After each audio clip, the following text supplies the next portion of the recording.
از علم عقیده و علم کلام آگاهی دارن، میدونن که آخه اینجا یگان اختلاف نیست. اصلا همین ابو منصور ماتوریدی شارح فقه اکبر امام اعظم ابو حنیفه از علم عقیده و علم کلام آگاهی دارن، میدونن که آخه اینجا یگان اختلاف نیست. اصلا همین ابو منصور ماتوریدی شارح فقه اکبر امام اعظم ابو حنیفه شارح عقیده امام اعظم ابو حنیفه و بین اینا یگان اختلاف نیست. بین امام ماتوریدی و امام اعظم ابو حنیفه بر روایت 2 نفر بر روایت 3 نفر گذشته است. و به همون شاگردای امام اعظم ابو حنیفه میرسه. امام ابو منصور ماتوریدی میگن شما عقیده ماتوریدی دارید، شما عقیده امام اعظم ابو حنیفه نیستی. اصلا واقعا عقیده سلف صالح، عقیده ای که امام اعظم ابو حنیفه و همین ائمه اهل سنت و جماعت در او بودن، عقیده تفویض میگنش. تفویض. اما بعد عبدالرحیم قزاقانی ماتوریدی میگوید که ما را میگویند، یعنی کی میگوید؟ ما میگوییم که شما ای عبدالرحیم قزاقانی در مذهب ابو حنیفه اعتقادا در مذهب ابو حنیفه نیستید، فقها احکاما در مذهب ابو حنیفه هستید، اما اعتقادا مخالف مذهب ابو حنیفه هستید و شما در مذهب ماتوریدی هستید. این میگوید که انا همچنین ما را میگویند. بله این درست است، ما میگوییم. و بعد از این میگوید که مذهب ماتوریدی، عقیده ماتوریدی عینی نفسی خودی عقیده ابو حنیفه هست. یعنی بین ابو منصور ماتوریدی و بین عقیده ابو حنیفه هیچ فرقی نیست میگد. و همین ابو منصور ماتوریدی شرح دهنده کتاب ابو حنیفه است میگد.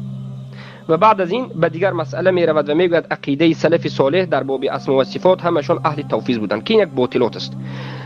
ببینید در همین جا سرشوی صحبت ایشان عبدالرحیم قزاقانی ماتوریدی جهمی باطل است. میگوید هر کسی که به علم کلام و عقیده درک دارد یا که فهم دارد یا علم عقیده و کلام میفهمد، علم کلام علم مذموم است. علم کلام علم نیست، این جهل است. خیلی که ابو یوسف شاگردی ابو حنیفه رحمه الله یک از علمای بزرگ سلف میگن من طلب العلم بالکلام فقط جهل. هر کسی که علم به کلام طلب کند جاهل میموند، جاهل است. و انامین خودش یک فرق بین مذهب ابو حنیفه و مذهب شما ای ماتوریدی ها هست و مذهب شیختون ابو منصور ماتوریدی است. اولا ابو حنیفه رحمه الله سال 94 در بعض روایت ها سال 84 هجری تولد شدند و 150 وفات کردند.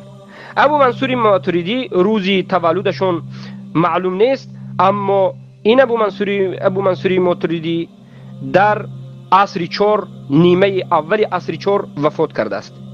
یعنی تقریبا بعد از 200 سال ابو حنیفه وفات کرده است. یکون فرق دوم، ابو حنیفه رحمه الله از سلف صالح بود، از همون قرن خیر القرون قرنی ثم الذين يلونهم ثم الذين يلونهم بود، یعنی آخرین سومین قرن تبع تابعین. اما ابو منصور ماتوریدی از قرن این ذهبی مفضله یا از سلف صالح نبود. ابو منصور ماتوریدی از عصر 4 بود، علمای عصر 4 بود، یکی از علمای عصر 4 و سمرقندی بود. اکنون بعد از این باید بدانیم که سخنی که عبدالرحیم قزاقانی گفت که هیچ فرق بین ابو حنیفه و ابو منصور ماتوریدی نیست، عقیده ماتوریدی همون عقیده ابو منصور ماتوریدی است یا عقیده ابو منصور ماتوریدی، عقیده ماتوریدی ها عیناً عقیده ابو حنیفه هست. این یک باطل و یک دروغ و یک جهالت محض است. ابو حنیفه رحمه الله اعتقادشون در باب توحید در باب اسما و صفات اعتقاد سلف صالح اهل سنت و الجماعت بود. یعنی چگونه؟ نثبت ما ثبته الله و رسوله صلی الله علیه وسلم لنفسه بلا تشبیه ولا تمثیل ولا تجسیم. ما اثبات میکنیم همان چیزی را که الله در حق خودش در قرآن اثبات کرده است و رسول الله اثبات کردن در حق الله سبحانه و تعالی، بدون تشبیه کردن و بدون تمثیل و بدون تجسیم. هر چیزی که الله از صفاتها به خودش اثبات کرد و هر صفاتهایی که رسول الله اثبات کردند اثبات میکنیم. معناش به زبان عربی فهمیده میشود، اما ما تشبیه نمیکنیم. کیفیتش یعنی چگونگی صفت رو ثبات نمیکنیم. نمیگویم که صفت الله مانند صفت انسان است یا انا این خیل است، انا این چگونگی صفت گپ نمیزنیم. و این چنین عقیده سلف چی بود؟